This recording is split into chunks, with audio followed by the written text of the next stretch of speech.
সহিংসতা উস্কে দেওয়ার অভিযোগে তিউনিসিয়ায় ৮০টি মসজিদ বন্ধের নির্দেশ। দেশটিতে অবকাশ যাপন কেন্দ্রে হামলার দায় স্বীকার আইএসের।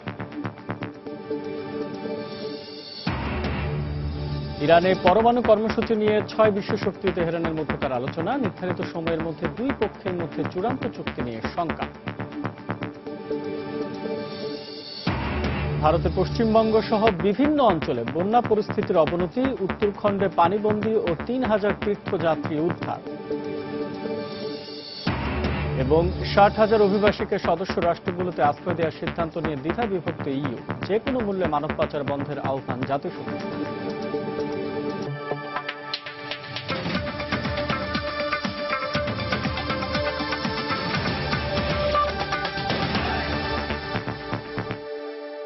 আন্তর্জাতিক সময়ে সঙ্গে আছে আমি আসাদ আজিম। সহিংসতা উস্কে দেওয়ার অভিযোগে তিউনিসিয়ায় অন্তত ৮০টি মসজিদ বন্ধ করে দেওয়ার নির্দেশ দিয়েছে সে দেশের সরকার। একই সঙ্গে দেশ জুড়ে জঙ্গি ও সন্ত্রাস বিরোধী অভিযান শুরু করেছে নিরাপত্তা বাহিনী। এদিকে সুস শহরের অবকাশ যাপন কেন্দ্রে গতকালের হামলার দায় স্বীকার করে বিবৃতি দিয়েছে ইরাক সিরিয়া ভিত্তিক জঙ্গি সংগঠন ইসলামিক স্টেট। শুক্রবার রৌদ্র করজ্জ্বল দিনে তিউনিসিয়ার জনপ্রিয় পর্যটন নগরী সুসের ইম্পেরিয়াল মারহাবা হোটেল সংলগ্ন সমুদ্র সৈকতে অতর্কিত হামলা চালায় এক বন্দুকধারী। বিচ আমব্রেলার ভেতরে করে একটি কালাশনিকভ রাইফেল নিয়ে সৈকতে এসে এলোপাতাড়ি গুলি চালায় সে। মুহূর্তেই গোটা এলাকা নরকে পরিণত হয় এবং নিহত হয় ৩৯ জন, যাদের বেশিরভাগ বিদেশি নাগরিক। পরে নিরাপত্তা কর্মীদের গুলিতে হামলাকারীও নিহত হয়। হামলার সাথে জড়িত সন্দেহে ঘটনাস্থল থেকে অপর একজনকে আটক করেছে পুলিশ। তিউনিসিয়ার ভূমধ্য সাগর তীরবর্তী সৈকতের অবকাশ যাপন কেন্দ্র ও নাইট ক্লাবগুলো ইউরোপীয় পর্যটকদের কাছে অত্যন্ত জনপ্রিয়। হামলার সময় মোট ৫৬৫ জন পর্যটক সেখানে অবস্থান করছিলেন বলে জানিয়েছে হোটেলটির পরিচালনা প্রতিষ্ঠান। এদের বেশিরভাগই যুক্তরাজ্য ও মধ্য ইউরোপের বিভিন্ন দেশের নাগরিক। শুক্রবারের এই ভয়াবহ হামলার দায় স্বীকার করে টুইটারে বিবৃতি দিয়েছে উগ্রপন্থী জঙ্গি গোষ্ঠী আইএস। বিবৃতিতে বন্দুকধারীর পরিচয় প্রকাশ করে বলা হয়, পাশ্চাত্যের যেসব দেশ একজোট হয়ে আইএসের বিরুদ্ধে লড়ছে তাদের বিরুদ্ধে প্রতিশোধ হিসেবেই এই হামলা চালানো হয়েছে। ওইসব দেশের নাগরিকদের উপর আরও হামলা চালানোরও হুমকি দেওয়া হয় বিবৃতিতে। হামলাকারীর নাম আবু ইয়াহিয়া কাইরানি বলে জানানো হয়। তিউনিসীয় কর্মকর্তারাও তার পরিচয় নিশ্চিত করে জানান, সে দেশটির কাইরান এলাকার অধিবাসী এবং পেশায় ছাত্র। হামলার পরপরই ঘটনাস্থলে পৌঁছে জঙ্গিবাদ ও সন্ত্রাস দমনে দৃঢ় প্রত্যয় ব্যক্ত করেন তিউনিসিয়ার প্রেসিডেন্ট। আমরা আবারও বলছি, তিউনিসিয়া সন্ত্রাসের বিরুদ্ধে যুদ্ধটা চালিয়ে যাচ্ছে। ওই সন্ত্রাসীদের আমরা কখনোই ক্ষমা করব না। ওদের হাত থেকে এখন আর কেউই নিরাপদ নয়। রাজধানী তিউনিসে সংবাদ সম্মেলনে দেশটির প্রধানমন্ত্রী হাবিব এসিদ জানিয়েছেন, সন্ত্রাসবাদ ছড়ানোর অভিযোগে ৮০টি মসজিদ বন্ধ করে দেওয়া হবে। সরকারি নিয়ন্ত্রণের বাইরে যেসব মসজিদ রয়েছে সেগুলো এক সপ্তাহের মধ্যে বন্ধ করে দেওয়া হবে। তাছাড়া সারা দেশে নিরাপত্তা বাহিনীর আরো সদস্য মোতায়েন করা হবে। পর্যটন কেন্দ্রগুলোতেও বাড়তি নিরাপত্তা দেওয়া হবে। আপনারা শান্ত থাকুন, পরিস্থিতি এখন আমাদের নিয়ন্ত্রণে। এরই মধ্যে দেশটির নিরাপত্তা বাহিনীর সদস্যরা সন্ত্রাস বিরোধী অভিযান শুরু করেছে।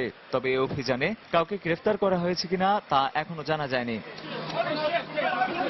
এর আগে চলতি বছরের মার্চ মাসে তিউনিসিয়ার রাজধানী তিউনিসের বার্দো জাদুঘরে আইএস বন্দুকধারীদের হামলায় ১৯ জন নিহত হয়। ওই ঘটনার সাথে জড়িত সন্দেহে ২৩ জনকে আটক করে দেশটির নিরাপত্তা বাহিনী। রঞ্জন শুভ্র, সময় সংবাদ। ফ্রান্সের লিউ শহরের একটি গ্যাস কারখানায় বিস্ফোরণ ঘটানো এবং এক ব্যক্তিকে গলা কেটে হত্যার দায়ে ইয়াসিন সালহি নামের এক ব্যক্তি সহ ২ জনকে গ্রেফতার করেছে পুলিশ।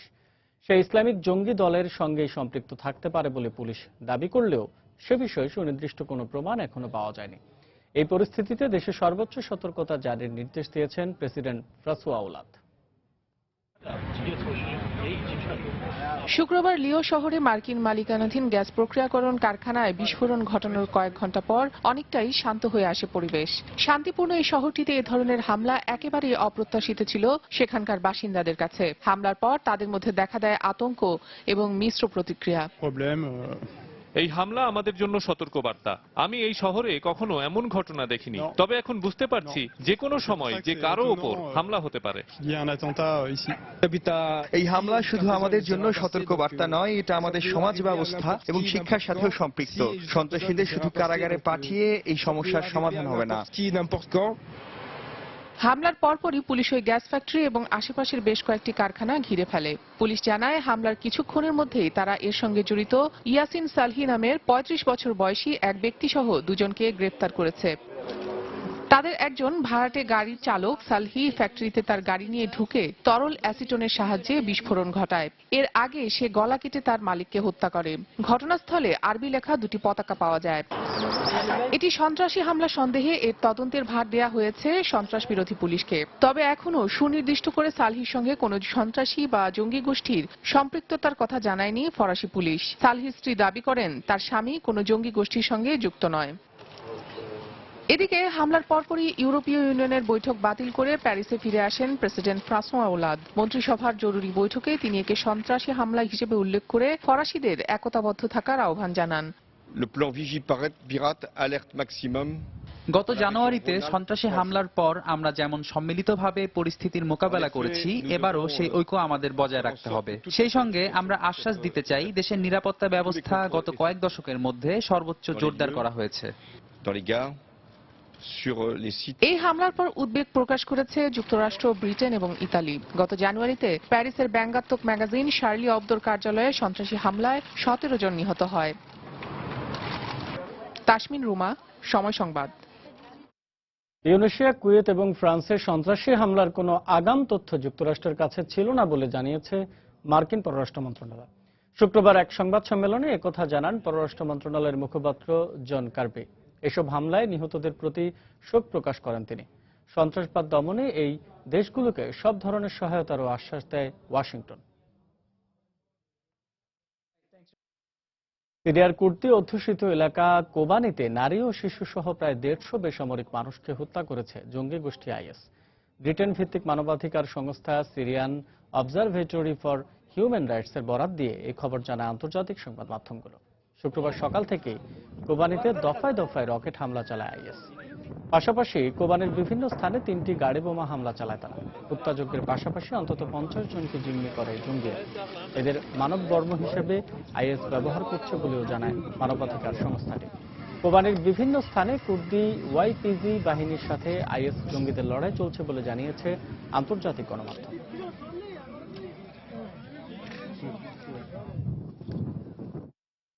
ইয়েমেনের বন্দর নগরী এডেনে শিয়া হাউথি বিদ্রোহী ও প্রেসিডেন্ট আব্দ রাব্বু মনসুর হাদি সমর্থকদের সংঘর্ষে অন্তত 4 জন নিহত ও বেশ 20 জন আহত হয়েছে। এরই মধ্যে উত্তরাঞ্চলীয় প্রদেশ জৌফে হাউথি বিদ্রোহীদের দমনে সৌদি জোটের বিমান হামলায় নিহত হয়েছে আরও 10 জন। শুক্রবার ইয়েমেনি পররাষ্ট্রমন্ত্রী রিয়াদ ইয়াসিন মন্তব্য করেন, হাউথিরা জাতিসংঘের মধ্যস্থতায় শুরু হওয়া প্রথম দফা আলোচনা যেভাবে ভেঙে দিয়েছে, তারপর আর কোনো আলোচনায় আগ্রহী নয় তারা। এরপরই এডেন ও সানা সহ ইয়েমেনের বিভিন্ন এলাকায় সংঘর্ষ আরও তীব্র হয় বলে জানায় গণমাধ্যম।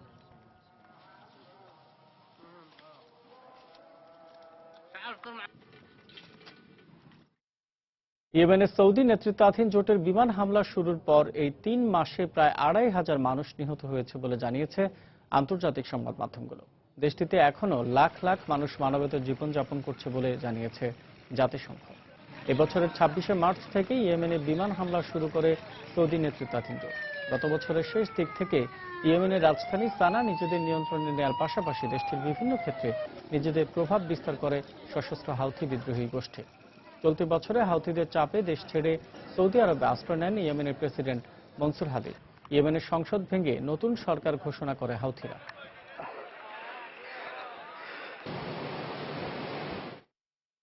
আন্তর্জাতিক সময় আরো যা দেখবেন, অসচ্ছল গ্রিন কার্ডধারী অভিবাসীদের নাগরিকত্বের আবেদন ফি কমানোর সিদ্ধান্ত যুক্তরাষ্ট্রের। নাগরিকত্ব পেলে সরকারি চাকরি সহ বিভিন্ন সুযোগ সুবিধা পাবেন অভিবাসীরা।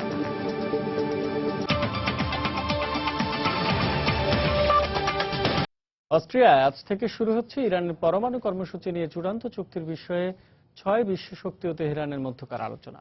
বৈঠকে অংশ নিতে এরই মধ্যে মার্কিন পররাষ্ট্রমন্ত্রী জন কেরি ও ইরানের পররাষ্ট্রমন্ত্রী জাভেদ জারিফ ভিয়েনায় পৌঁছেছেন।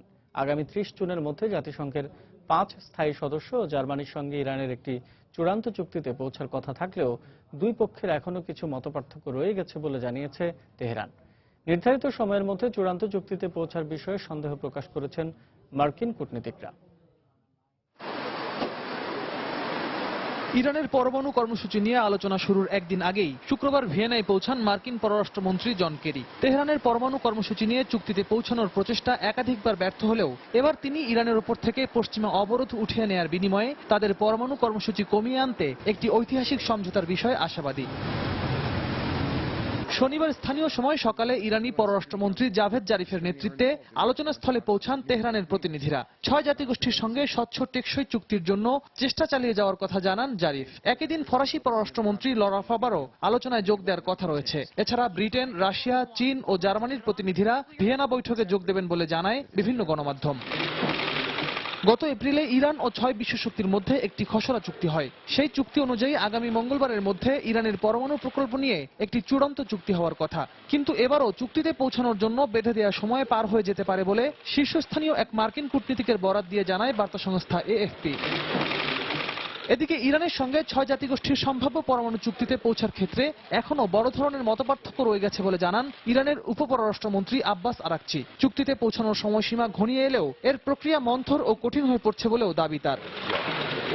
এ অবস্থায় পরমাণু চুক্তিতে পৌঁছানোর চেষ্টা এবারও ব্যর্থ হলে ইরানের বিরুদ্ধে যুক্তরাষ্ট্রের সামরিক ব্যবস্থা গ্রহণের সম্ভাবনাকে উড়িয়ে দিতে নারাজ বিশ্লেষকরা। মার্কিন সাংবাদিকদের পরিচালিত পলিটিকো সংবাদপত্রের জ্যেষ্ঠ প্রতিনিধি টাইমস ম্যাগাজিনের প্রতিবেদক মাইকেল ক্রোলি মনে করেন, ইরান ও 6 বিশ্বশক্তির মধ্যে চুক্তিতে পৌঁছানোর আলোচনা শেষ পর্যন্ত ব্যর্থ হলে তেহরানের ফর্দো পরমাণু কেন্দ্র লক্ষ্য করে সিরিজ বোমা হামলা চালাতে পারে ওয়াশিংটন। এই পরমাণু কেন্দ্রটি সবচেয়ে বেশি মাত্রায় ইউরেনিয়াম উৎপাদনে সক্ষম। রিয়াদুল ইসলাম, সময় সংবাদ। ভারতের বিভিন্ন অঞ্চলে বন্যা পরিস্থিতির অবনতি হয়েছে। পশ্চিমবঙ্গে প্রবল বর্ষণের পর ভূমিধসে রাস্তা বন্ধ হয়ে ব্যাহত হচ্ছে যান চলাচল। সিকিম রাজ্যের সঙ্গে অন্যান্য অঞ্চলের যোগাযোগ বিচ্ছিন্ন হয়ে গেছে। এছাড়াও উত্তরাঞ্চলে বন্যায় আটকে পড়া 3000-এর বেশি তীর্থযাত্রীকে উদ্ধার করা হয়েছে। ভারতের বিভিন্ন অঞ্চলে বন্যার পানি দিন দিন বাড়ছে। উত্তরাঞ্চলের বিস্তীর্ণ এলাকা তলিয়ে গেছে পানির নিচে। পানি ঢুকে পড়েছে মানুষের বাড়িঘরে এবং বেশ কিছু এলাকায় বিচ্ছিন্ন হয়ে গেছে বিদ্যুৎ। এই অবস্থায় সাধারণ মানুষজন বাড়ির ছাদে আশ্রয় নিয়েছে।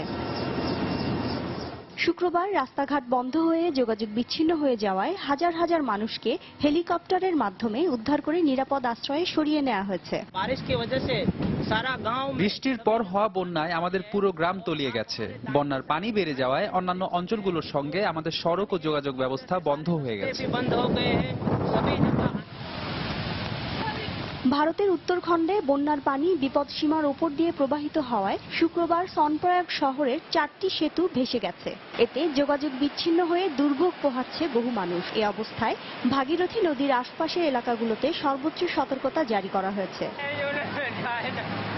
সেতুগুলো ভেসে যাওয়ায় হিন্দু ধর্মাবলম্বীদের চারধাম যাত্রার 10 থেকে 15,000 তীর্থযাত্রী এবং পর্যটক আটকা পড়েছে। শুক্রবার হেলিকপ্টারের মাধ্যমে এদের মধ্যে প্রায় 3000 জনকে উদ্ধার করেছে ভারতের জাতীয় দুর্যোগ ব্যবস্থাপনা কর্তৃপক্ষ এবং বিমান বাহিনীর সদস্যরা। উত্তর পূর্বাঞ্চল ও পশ্চিমবঙ্গের দার্জিলিং জেলার বেশ কিছু স্থানে প্রবল বর্ষণের পর ভূমিধসের ঘটনা ঘটেছে। এতে সিকিম রাজ্যের গুরুত্বপূর্ণ মহাসড়ক বন্ধ হয়ে অন্যান্য অঞ্চলের সঙ্গে যোগাযোগ বিচ্ছিন্ন হয়ে গেছে। আটকা পড়েছে পণ্যবাহী ভারী ট্রাক ও শত শত পর্যটক। আমাদের কাছে কোনো খাবার ও পানি নেই। কাছে কিছু হোটেল আছে, কিন্তু সেখানে খাবারের তেমন কিছুই নেই। আমরা খুব কষ্টে দিন পার করছি। এদিকে ভারতের দক্ষিণাঞ্চলের কেরালায় জলবায়ু পরিবর্তন এবং বন্যার কারণে ছড়িয়ে পড়ছে জ্বর সহ বিভিন্ন রোগ। পানিবাহিত রোগ ছড়ানোর ফলে হাসপাতালগুলোতে বাড়ছে রোগীর সংখ্যা। এর আগে 2013 সালে ভারতের বিভিন্ন রাজ্যে ভয়াবহ বন্যায় প্রায় 600 মানুষ প্রাণ হারায় এবং 6000 মানুষ নিখোঁজ হয়। শিরিন আক্তার, সময় সংবাদ।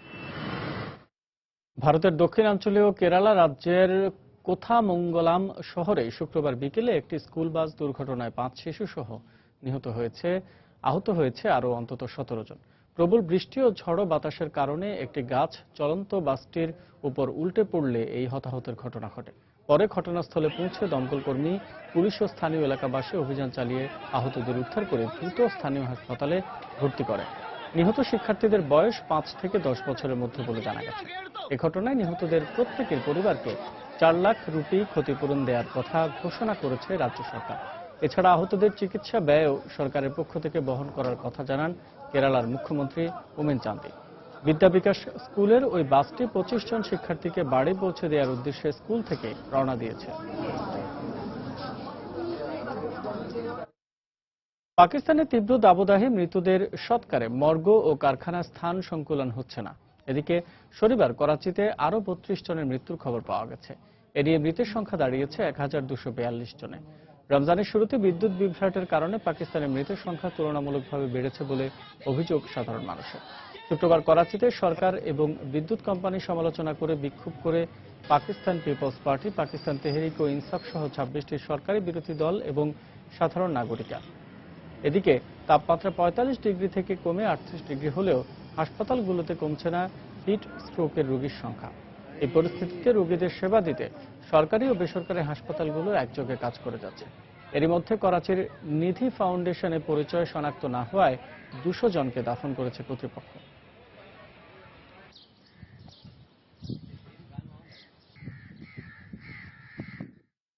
ইউরোপের প্রায় 60,000 অভিবাসীকে আশ্রয় দেওয়ার সিদ্ধান্ত নিয়ে দ্বিধা বিভক্ত হয়ে পড়েছে ইউরোপীয় কাউন্সিল। দেশগুলোর প্রতিনিধিদের সম্মেলনে অভিবাসীদের এই বিশাল সংখ্যাকে বোঝা হিসেবে আখ্যা দিয়েছে ইউরোপের দরিদ্র দেশগুলো। তবে ইতালি বলছে, অভিবাসী সংখ্যা নিয়ে যারা আতঙ্কিত তাদের নিজেদের ইউরোপীয় বলার অধিকার নেই। এদিকে কাউন্সিলের সিদ্ধান্তকে স্বাগত জানিয়ে মানব পাচার সংকটকে মূল থেকে উৎপাটন করতে হবে বলে মত দিয়েছে জাতিসংঘের শরণার্থী বিষয়ক সংস্থা UNHCR। হাঙ্গেরির রুট ধরে ইউরোপে পাড়ি দিতে গিয়ে হাকানের মতো অনেকেই আটকা পড়ে অবৈধভাবে রয়ে গেছে দরিদ্র এই দেশটিতে। এদের বেশিরভাগই ইতালি ও গ্রিসে প্রবেশের চেষ্টা চালিয়ে ব্যর্থ হয়েছে বলে জানিয়েছে গণমাধ্যম। হাঙ্গেরির অধিবাসীদের কাছে আশ্রিত বলে গণ্য হতে হতে অস্তিত্ব সংকটে ভুগছেন সেখানকার শরণার্থীরা। এখানে আটকে পড়াদের অনেকেই জার্মানি, ইতালি ও গ্রিসে যেতে চেয়েছিল। এখানে কেউ থাকতে চায় না। আরো লোকজন এখানে নিয়ে এলে আমাদের সত্যিই কষ্ট হবে। এই ছিন্নমূল মানুষগুলো ছাড়াও যারা হাঙ্গেরির পথে ইউরোপে প্রবেশ করেছে এমন অভিবাসীদের আশ্রয় দেওয়ার প্রস্তাব দেয় ইউরোপীয় ইউনিয়ন। বেলজিয়ামের রাজধানী ব্রাসেলসে শুরু হওয়া সম্মেলনে শুক্রবার এ প্রস্তাবের বিপক্ষে মত দেয় হাঙ্গেরির প্রতিনিধিরা। ইউনিয়নের এই সিদ্ধান্তকে অগ্রহণযোগ্য বলে উল্লেখ করে বুলগেরীয় প্রতিনিধিরাও। শরণার্থীদের বিভিন্ন দেশে কোটা পদ্ধতিতে ভাগ করে দেওয়ার সিদ্ধান্তের বিরোধিতা করছেন তারা। অভিবাসী বিষয়ক সম্মেলনে একই মত পোষণ করেছে পোল্যান্ড, চেক প্রজাতন্ত্র, স্লোভাকিয়া ও বেলজিয়াম। বৃহস্পতিবার অভিবাসীদের পুনর্বাসন নিয়ে একমত পোষণ করলেও শেষ দিনের সংখ্যা নিয়ে উদ্বেগ প্রকাশ করায় ক্ষুব্ধ প্রতিক্রিয়া জানিয়েছেন ইতালির প্রধানমন্ত্রী মাত্তেও রেনজি। তিনি বলেন, অভিবাসীদের সংখ্যার চেয়ে গুরুতর চ্যালেঞ্জ হল মানব পাচার ঠেকানো। আমি মানছি সংখ্যাটা বড়, কিন্তু অভিবাসী সংকট ঠেকাতে এর চেয়েও বড় সমস্যা মোকাবেলা করতে হবে আমাদের। কেবল সংখ্যা নিয়ে যারা আতঙ্কিত ও দ্বিধাগ্রস্ত হয়ে পড়ছেন তারা কেমন করে নিজেদের ইউরোপের দেশ বলে দাবি করে আমি বুঝি না। এদিকে ভূমধ্যসাগর দিয়ে ইউরোপে পাচার হওয়া অভিবাসীদের পুনর্বাসনের এই সিদ্ধান্তকে সময়োপযোগী উল্লেখ করে একে স্বাগত জানিয়েছে জাতিসংঘের শরণার্থী বিষয়ক সংস্থা UNHCR। শরণার্থীদের বিভিন্ন দেশে ভাগ করে দেওয়ার সিদ্ধান্ত নিশ্চয়ই একটি গুরুত্বপূর্ণ পদক্ষেপ। তবে অভিবাসী সংকটকে সমূলে উৎপাটন করতে হলে মানব পাচার রোধকে সর্বোচ্চ অগ্রাধিকার দিতে হবে। মানব পাচার ঠেকানো না গেলে অবৈধ অভিবাসী সংখ্যা নিয়ন্ত্রণহীন হয়ে পড়বে, যেটা নিঃসন্দেহে আরো ভয়াবহ। অভিবাসী সংকট নিয়ে ব্রাসেলসের সম্মেলনে চলা বিতর্কের মধ্যেও ইউরোপগামী অবৈধ অভিবাসীদের স্রোত থেমে নেই। বুধবার ভূমধ্যসাগর থেকে অন্তত 627 অভিবাসী সহ একটি নৌযান আটক করে জার্মান নৌবাহিনী। শুক্রবার 115 জন নারী ও 41 জন শিশু সহ এই অবৈধ অভিবাসীদের ইতালির রেগিও বন্দরে নিয়ে আসা হয়। সঞ্জিদা ইসলাম, সময় সংবাদ। আর্থিকভাবে অসচ্ছল গ্রিন কার্ডধারী অভিবাসীদের নাগরিকত্বের আবেদন ফি কমানোর সিদ্ধান্ত নিয়েছে যুক্তরাষ্ট্র। Citizenship and immigration services USCIS এর নিউ ইয়র্ক ডিস্ট্রিক্ট পরিচালক ফিলিপ কোভেন শুক্রবার এক সংবাদ সম্মেলনে এ তথ্য জানান।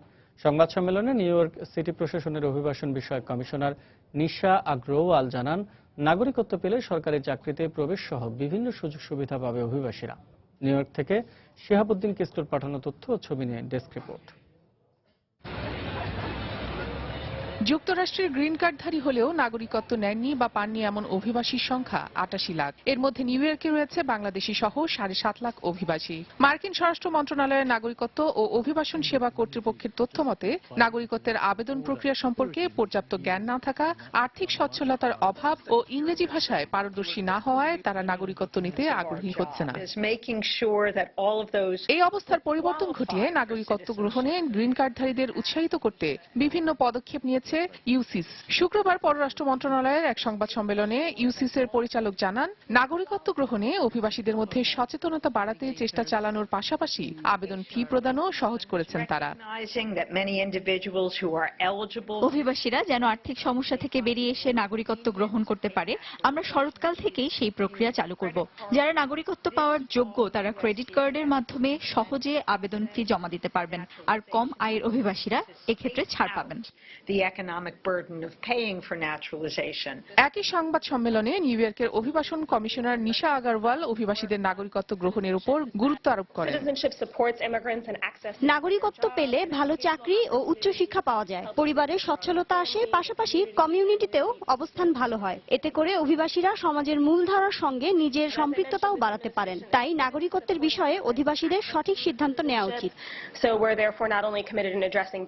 এসব অভিবাসী নাগরিকত্ব গ্রহণ করলে ভোটাধিকার প্রদান সহ অন্যান্য নাগরিক সুযোগ সুবিধা পাবেন।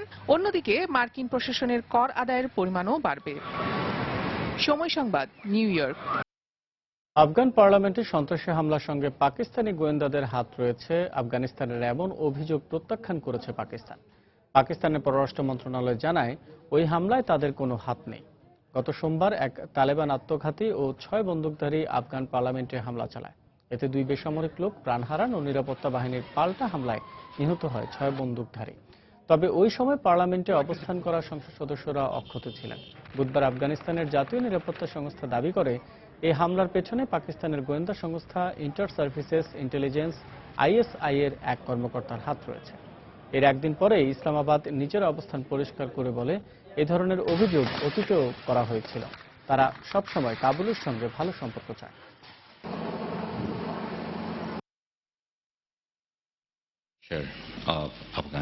পাকিস্তান আফগানিস্তানের শুভাকাঙ্ক্ষী। আমরা আমাদের প্রতিবেশীদের সঙ্গে ভালো সম্পর্ক বজায় রাখতে প্রতিশ্রুতিবদ্ধ। আমরা আগেও বলেছি, আফগানিস্তানের শত্রু পাকিস্তানের শত্রু। আমাদের সম্পর্কের মূলনীতি হচ্ছে, অন্য কারো বিরুদ্ধে হামলার জন্য আমরা আমাদের ভূমি ব্যবহার করতে দেব না। আল কায়েদা জঙ্গি সন্দেহে এক পাকিস্তানি নাগরিককে গ্রেফতার করেছে ইতালির পুলিশ। পুলিশ জানায়, সন্দেহভাজন ব্যক্তি পাকিস্তান থেকে রোমের ফিউমিসিনো বিমানবন্দরে নামার পর তাকে গ্রেফতার করা হয়। ওই ব্যক্তি ইতালির মাটিতে সন্ত্রাসী কার্যক্রম চালানোর পরিকল্পনা করছিল বলে জানায় পুলিশ। এক আত্মঘাতী বোমা হামলাকারীকে সহায়তা করতে সন্দেহভাজন ব্যক্তি ইসলামাবাদ থেকে রোমে এসেছিল বলে ধারণা করছে পুলিশ। এই ব্যক্তির বিরুদ্ধে 2009 সালে পেশোয়ারে গাড়ি বোমা হামলায় শতাধিক মানুষকে হত্যার অভিযোগ রয়েছে। শ্রীলঙ্কার প্রেসিডেন্ট মাইথ্রিপালা সিরিসেনা আসন্ন নির্বাচনের আগে শুক্রবার পার্লামেন্ট ভেঙে দিয়েছেন। এক সরকারি কর্মকর্তার বরাত দিয়ে রয়টার্স জানায়, ক্ষমতার বিকেন্দ্রীকরণ ও প্রতিশ্রুতি মোতাবেক রাজনৈতিক সংস্কারের জন্য নির্বাহী ক্ষমতা কমিয়ে আনতে প্রেসিডেন্ট এই সিদ্ধান্ত নেন। নিজ দল ইউনাইটেড ন্যাশনাল পার্টি এর অনুরোধের ভিত্তিতে শুক্রবার পার্লামেন্ট ভেঙে দেয়া সংক্রান্ত এক গেজেটে সই করেন সিরিসেনা। শ্রীলঙ্কার সংবিধান অনুযায়ী পার্লামেন্ট ভেঙে দেওয়ার 52 থেকে 66 দিনের মধ্যে নির্বাচন অনুষ্ঠিত হতে হয়।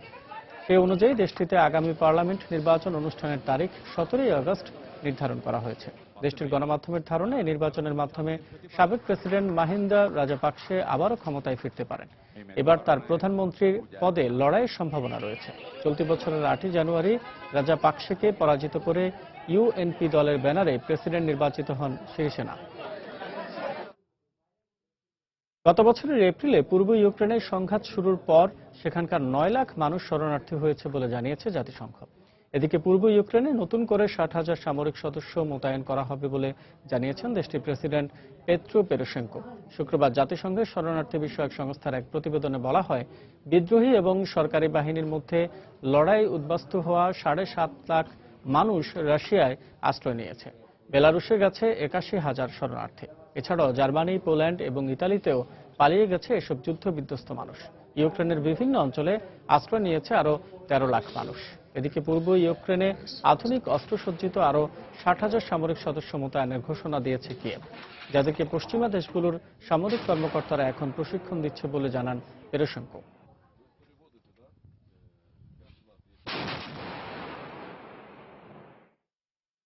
ঋণের বিপরীতে গ্রিসকে পুনর্গঠনের নামে আরও 5 মাস ব্যয় সংকোচন নীতি পালন করার শর্ত দিয়েছে আন্তর্জাতিক দাতা গোষ্ঠী। শুক্রবার ব্রাসেলসে কয়েক ঘন্টার বৈঠকে দাতা গোষ্ঠীর পক্ষ থেকে জানানো হয়, এই শর্তে রাজি হলে ঋণের 180 কোটি ইউরো গ্রিস পাবে এখনই। এ বিষয়ে আজকের বৈঠকে বিস্তারিত আলোচনা হওয়ার কথা রয়েছে। তবে বৈঠকের পর এ বিষয়ে গ্রিসের সাধারণ মানুষের মতামত জানতে 5 জুলাই গণভোটের ডাক দিয়েছেন গ্রিক প্রধানমন্ত্রী অ্যালেক্সিস সিপ্রাস। এ সময় তিনি আরো বলেন, দাতা গোষ্ঠীর এ ধরনের শর্ত ইউরোপের শ্রম আইন, সমতা আইন কিংবা মৌলিক অধিকার সবকিছুকে লঙ্ঘন করে।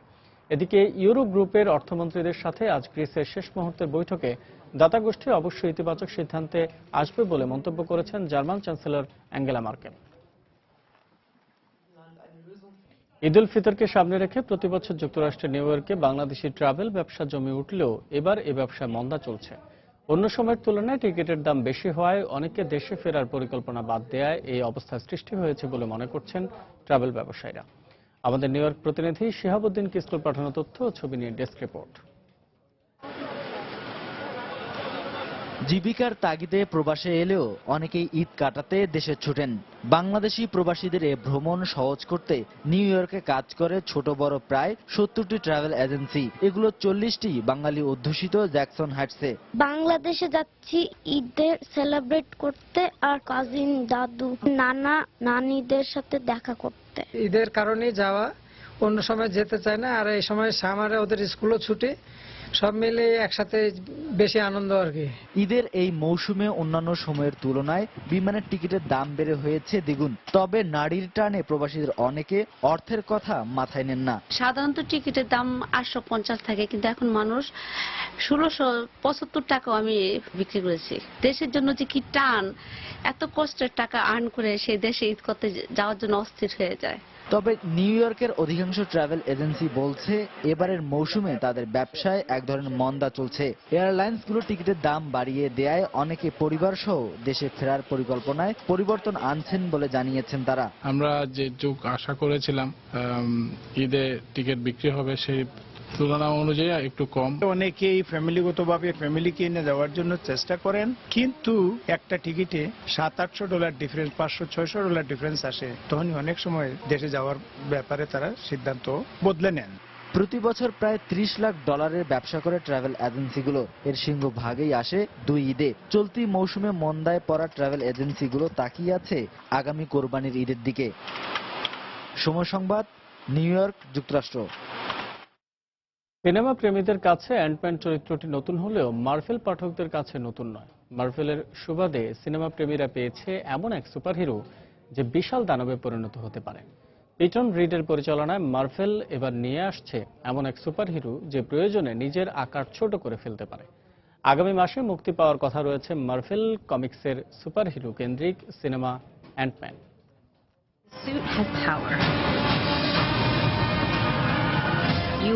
ডক্টর হ্যাংক পাইমের আবিষ্কার অ্যান্টম্যান।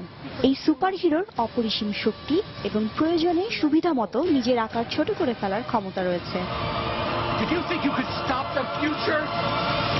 সিনেমায় দেখা যাবে নিজের পরিচয় গোপন করে বিশ্বকে বাঁচানোর জন্য নেমে পড়েন এই সুপারহিরো। এছাড়াও পৃথিবীর সব পোকামাকড়ের ওপর দখলদারিত্বের রোমাঞ্চকর দৃশ্য নিয়ে গড়ে উঠেছে অ্যান্টম্যানের কাহিনী।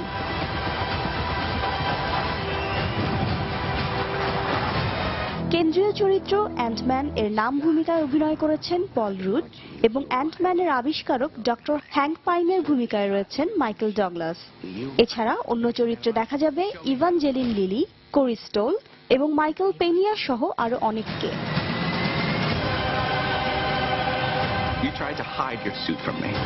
Now it's going to blow up in your face and destroy everyone you care about. মার্ভেলের প্রযোজনায় এবং ওয়াল্ট ডিজনি স্টুডিও এর পরিবেশনায় অ্যান্টম্যান সিনেমাটি পরিচালনা করেছেন পিটন রিড। দর্শকদের জন্য ছবিটি মুক্তি পাবে চলতি বছরের 17 জুলাই। শিরিন আক্তার, সময় সংবাদ। আন্তর্জাতিক সময় শীর্ষ সংবাদগুলো জানিয়ে দিচ্ছে আরো একবার। সহিংসতা উস্কে দেওয়ার অভিযোগে তিউনিসিয়ায় ৮০টি মসজিদ বন্ধের নির্দেশ। দেশটিতে অবকাশ যাপন কেন্দ্রে হামলার দায় স্বীকার আইএসএফ। ভিয়েনায় শুরু হচ্ছে ইরানের পরমাণু কর্মসূচি নিয়ে ৬ বিশ্বশক্তি ও তেহরানের মধ্যকার আলোচনা। নির্ধারিত সময়ের মধ্যে দুই পক্ষের মধ্যে চূড়ান্ত চুক্তি নিয়ে শঙ্কা। ভারতের পশ্চিমবঙ্গ সহ বিভিন্ন অঞ্চলে বন্যা পরিস্থিতির অবনতি। উত্তরখণ্ডে পানিবন্দী ৩,০০০ তীর্থযাত্রী উদ্ধার। এবং ৬০,০০০ অভিবাসীকে সদস্য রাষ্ট্রগুলোতে আশ্রয় দেওয়ার সিদ্ধান্ত নিয়ে দ্বিধা বিভক্ত ইইউ। যে কোনো মূল্যে মানব পাচার বন্ধের আহ্বান জাতিসংঘ। এই ছিল আন্তর্জাতিক সময়। যে কোনো খবর পেতে ভিজিট করুন সময় নিউজ.টিভি। সঙ্গে থাকুন সময়।